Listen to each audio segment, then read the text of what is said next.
Ndị be anyị ekenenu m unu, asị nke ụbọchị nke taa dịrị unu na mma, asịkwa nka nke onye chili ya zelu. Anyị sị na ọ ya dara n'Igbo na mma, na n'Igbo ya dịka echi na-echi ada agwụ agwụ, dịka anyị kwuru otu a ka ọ ya dịrịrị. Ise ise ise.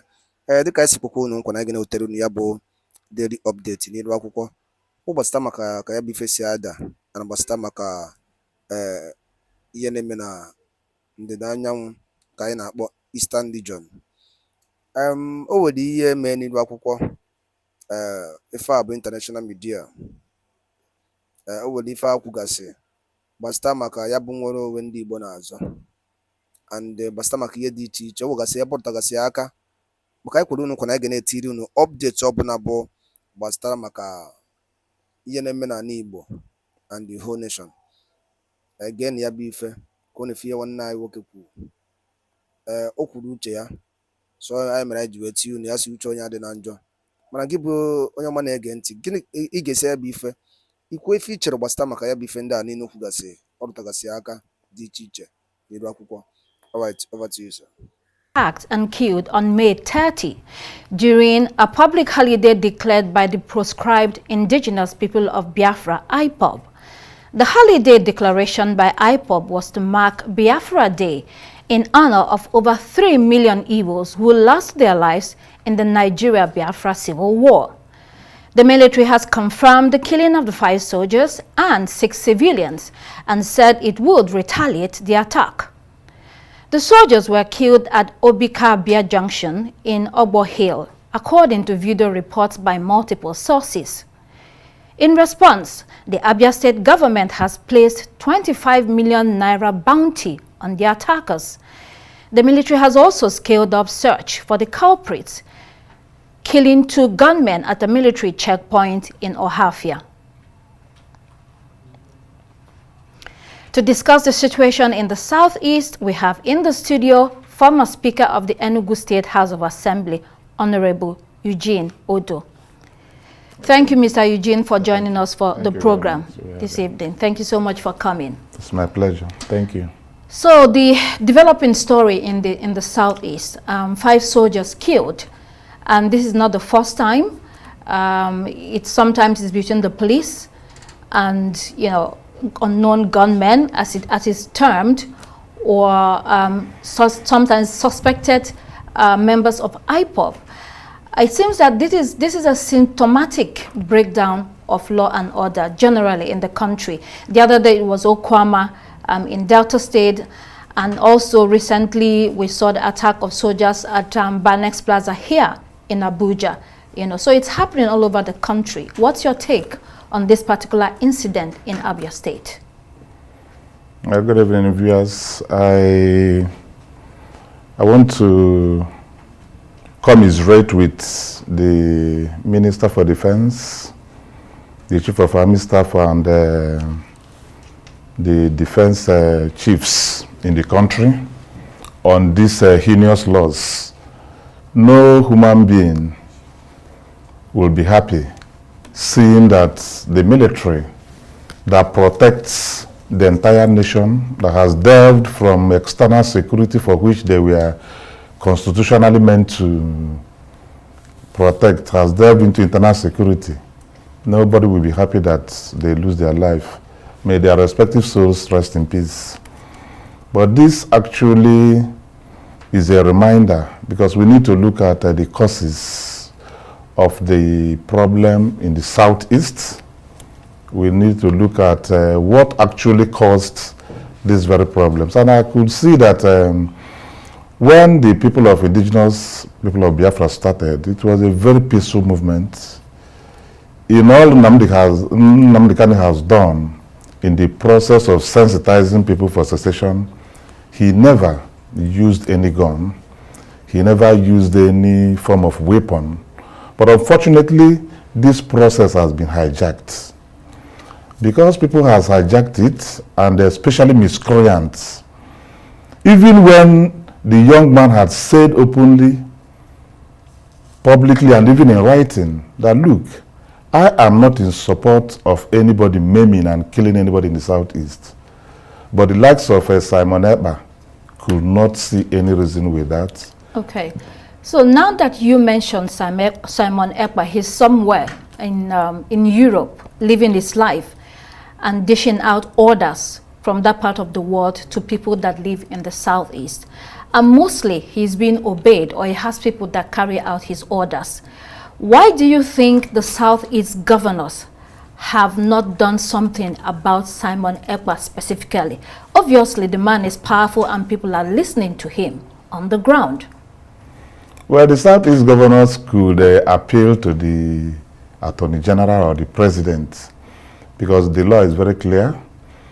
What the federal government ought to do is to seek a way to extradite Simon Ekpa, because his actions and inactions far away in Finland has adversely affected the security of the Southeast tremendously. And I want to believe that if the federal government can use the zeal with which Nnamdi Kanu was arrested in Kenya, I believe they could do something to bring Simon Ekpa to justice. Because what actually he has done, he has caused a lot of problems, and those obeying his orders, as a matter of fact, are not even members of IPOB. These are miscreants, because the leadership of IPOB is Nnamdi Kanu. He has not surrendered that leadership to anybody, to the best of our knowledge. So whoever that is acting or even trying to, replace him or give orders on his behalf, I do not think that such person has such powers. Okay, let's go back to the Biafra Day Declaration, May 30.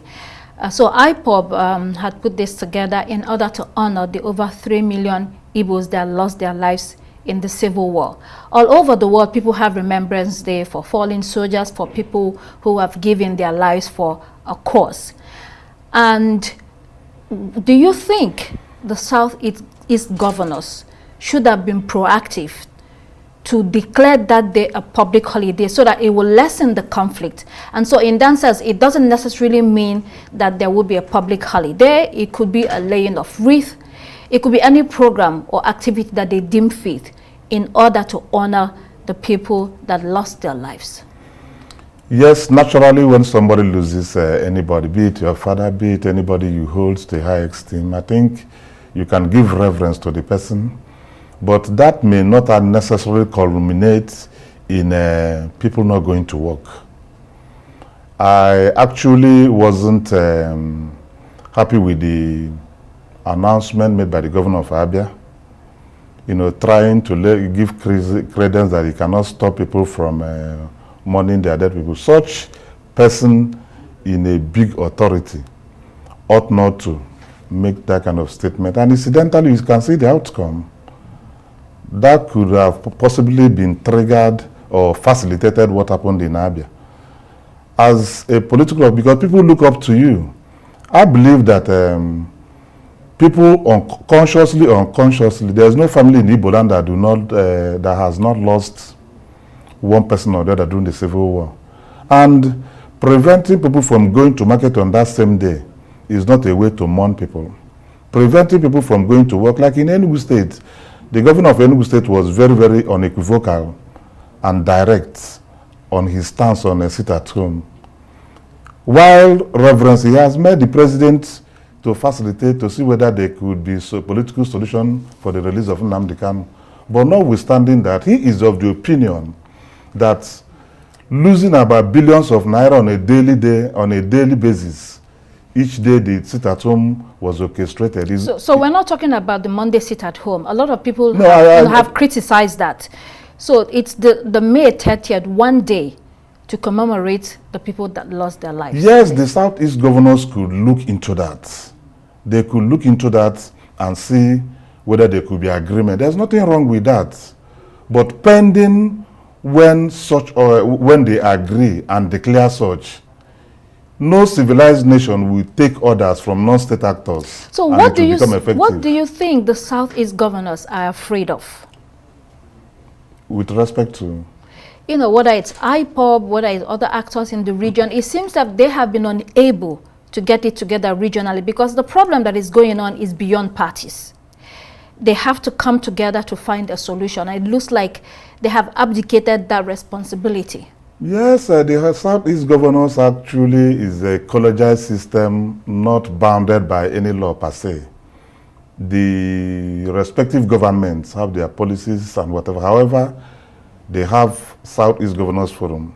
And I want to believe that the chairman of the forum should increase his ante in terms of service delivery to the people. The chairman, I don't think he has done too well to unite the Southeast. If you look at Ebubagu, you see that Ebubagu cannot be compared with Amotekun in the West. Ebubagu at a point was established, and even in Imo State at a point they started using it as a political witch hunt. Until date, it hasn't seen the light of the day. So I want to believe that the Southeast governors should sit down. If they want to declare public holidays on 30th of May, there's nothing wrong. But my position is that pending when they do that, it is not proper to see non-state actors give order and is being obeyed, especially when the GDP of the Southeast is going down by the day. So it seems like the Southeast suffers a leadership deficit, like other parts of Nigeria. There seems to be a disconnect between the leaders, the politicians, and the people. Apparently, most times they are out of touch and do not understand where the people are going, where they want to go, and sort of to feel the pulse. Do you see anything changing in this direction in that region? Well, honestly, if you want to honestly assess the Southeast, you cannot assess the Southeast collectively. You assess the Southeast state by state. And I know that the governor of Ebonyi, in my own opinion, is doing very well. But the problems we face are regional. They are not state by state, especially this insecurity and everything that is going on. Ipob is all over that region. Yeah, what I'm saying is that they have governors forum, and that is the only thing that appears to be unification in terms of leadership. The houses of assembly are not meeting together. The chief justices are not meeting together. The paraphernalias of government are not meeting together. The only people that meet in the Southeast are Southeast Governors Forum. And for the purposes of law and what it represents, it is a mere association. Yes, they could agree and give an order. Of course, people will obey. But the issue is that, for me, there is a leadership deficit, especially with regards to the leadership of APC governors. I mean, Conference of Governors of Southeast. There's a leadership deficit. I believe Governor Hope Uzodimma should actually, get back to drawing board and unite his colleagues, especially on these issues that could be envisaged, so that they can nip it on the board before it, it escalates beyond measure. You can imagine people losing 3 military, 3 military men. 5. 5 people who were assigned to protect you. I can assure you that if you withdraw the military in the Southeast, it will literally be like a state of anarchy. So now that you mentioned the military, there's also the view that there's a lot of military checkpoints across the region. And quite a number of these checkpoints are avenues through which people are extorted and abused and humiliated and harassed. And in some instances, people have to come down from the buses. They're made to walk distances with their hands raised over their heads. A lot that is going on. What do you say? What's your take on this and how the government can manage it so that the people do not feel that they are being oppressed in their own homeland? There's nothing wrong with military being all over the places, but I think what we should be looking at is that the militaries are mainly located and situated along the roads. We should expect them to strategize themselves on the hinterland, because if you find out most of the places where heinous attack were being meted on the people are soft targets. Most of those soft targets are in the rural areas. That is where I expected that they should be sparsely located. Of course, along the road, but not as to militarize the environment, no. But the presence of the military in our respective roads, I think, is quite necessary. And you can even see it. Even people are even advocating that there isn't enough presence of the police and even the army in the Southeast. So I do not see anything much about that. But most of the military are concentrated in metropolis.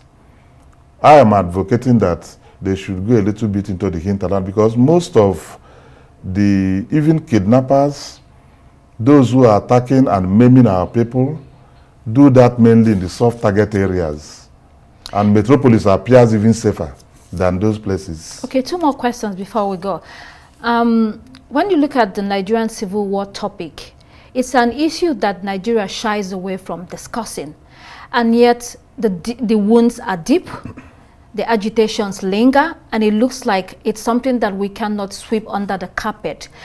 What do you think the federal government can do in order to bring a sort of closure to this topic and also bring about healing for Nigeria?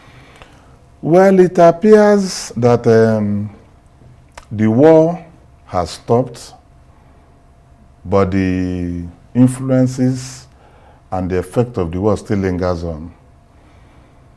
Even part of this insecurity we are talking of is about inequality in the southeast.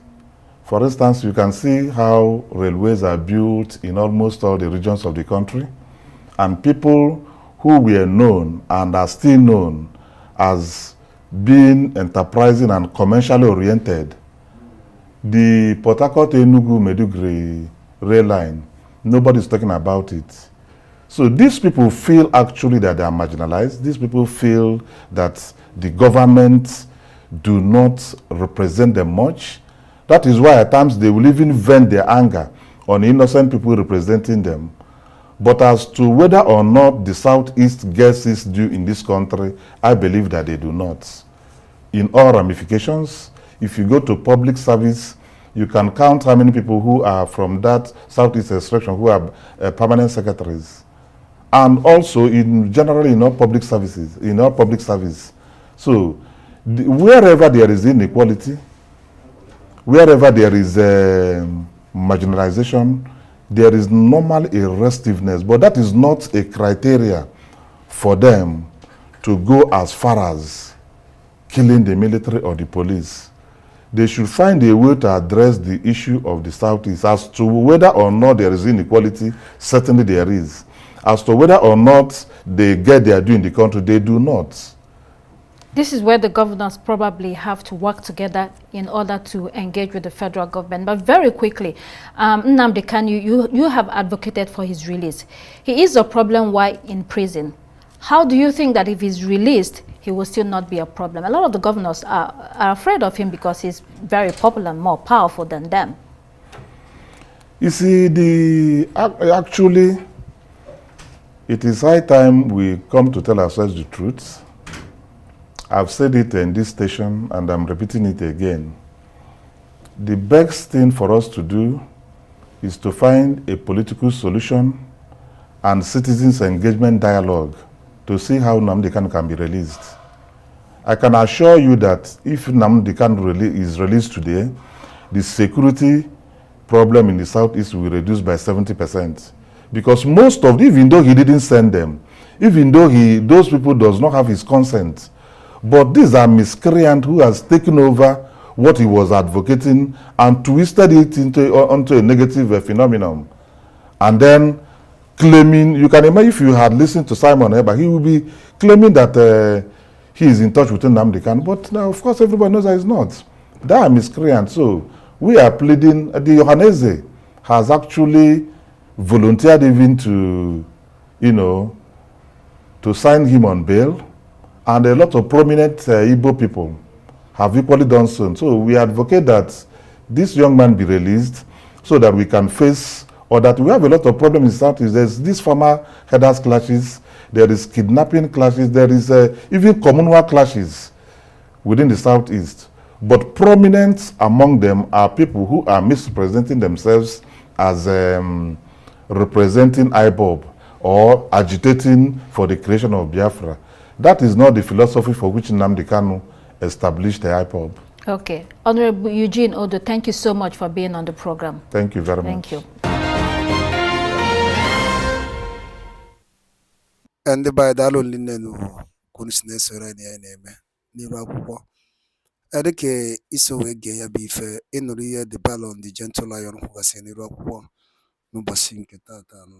Ọzọ dịka ibe ya bụ ka efi nwere ikwu gbasịta maka ya bụ ife ndị a niile o kwugasị n'iru akwụkwọ. Ife o kwuriri nne o kwuru ya dịka o si dị ka efi nwere ike ikwu gbasịta maka ya bụ ife a. Drop ya on the comment section below. Chetakwa ya bụ Eastern News 24 ka anyị si were wetara unu nnukwu ozi ya dị oke mkpa. Daalụ na ụmụnne m, gwanụ ka emesịa.